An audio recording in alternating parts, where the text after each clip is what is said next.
వానకి తడవనివాడు ఉన్నారు.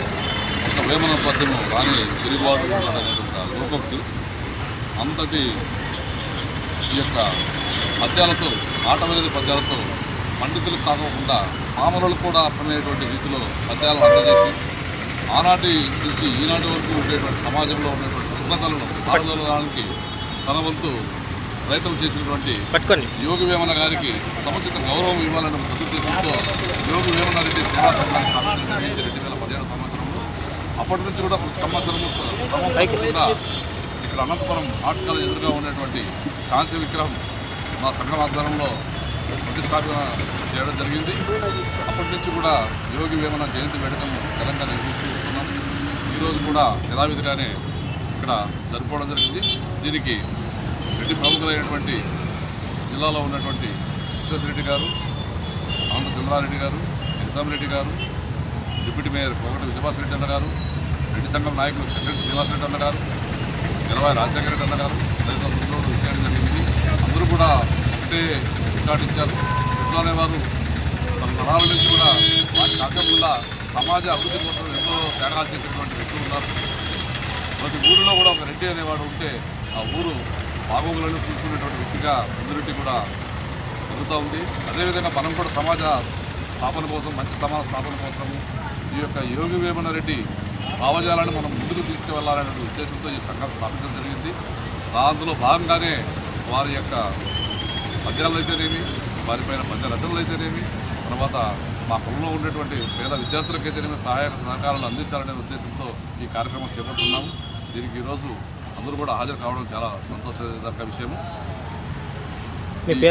నా పేరు గోపాల్ రెడ్డి అండి, యోగి వేమన రెడ్డి సేవా సంఘం సభ్యులు. ఈరోజు యోగి వేమన జయంతి జరుపుకున్నాము. సుమారుగా రెడ్డి సోదరులు మిగిలిన వాళ్ళు దాదాపు 300 మంది దాకా వచ్చారు. ఈ కార్యక్రమాన్ని యోగి వేమన జయంతి వాళ్ళు నిర్వహించడం జరిగింది. ఎందుకంటే యోగి వేమన ఒక మహాకవి, ప్రపంచ కవి, ప్రపంచాన్నే మేల్కొల్పిన మహాకవి. ఆయన ఆనాడే ఇంచుమించు 500 సంవత్సరాల కిందటే సమాజాన్ని కడిగి పారేసిన మహా వ్యక్తి. ఆయన ఒక వేమన శతకం చదివి దాని యొక్క తాత్పర్యాన్ని మనము అర్థం చేసుకొని దాన్ని పాటిస్తే ప్రపంచంలో మనం ఎక్కడ కూడా తిరగాల్సిన అవసరం లేదు, మనిషి జీవితం బాగుపడుతుంది. కాబట్టి ప్రతి ఒక్కరూ సింపుల్గా చెప్తున్నాము, వేమన శతకం ఒక 20 రూపాయలు పెడితే దొరుకుతుంది. దానిలో సుమారుగా 120 దాకా పద్యాలు ఉంటాయి. ఆ పద్యాల యొక్క తాత్పర్యాన్ని మనం వంట పెట్టుకుంటే ప్రపంచంలో మనం ఎక్కడ తిరగాల్సిన అవసరం ఉండదు, ప్రతి మనిషి కూడా బాగుపడేదానికి అవకాశం ఉంటుంది. అదే తరహాలోనే సమాజంలో అంటే ఎలా ఉన్నారు సమాజంలో అనేది కొన్ని పద్యాల రూపంలో, కొన్ని వేల పద్యాల రూపంలో ఆయన సమాజానికి తెలపడం జరిగింది. దాంట్లో 2-3 పద్యాలు మీకు వినిపిస్తాను. మేడిపండు చూడు మేడిపై ఉండు, పొట్టవిప్పి చూడు పురుగులుండు, పిరికివాని మదిలో బింకమేలాగురా విశ్వదాభిరామ వినురవేమ. తల్లిదండ్రుల యందు దయలేని పుత్రుండు, పుట్టనేమి వాడు గిట్టనేమి, పుట్టలో చెదులు పుట్టదా గిట్టదా విశ్వదాభిరామ వినురవేమ. అల్పబుద్ధి గలవానికి అధికారం ఇచ్చిన దొడ్డవారి నెల్ల తొలగొట్టు, చెప్పు తినడు కుక్క చెరుకు తీ పెరుగున విశ్వదాభిరామ వినురవేమ. ఆనాడే సమాజంలో ఉన్న అవినీతిని కడిగి పారేసిన మహాకవి.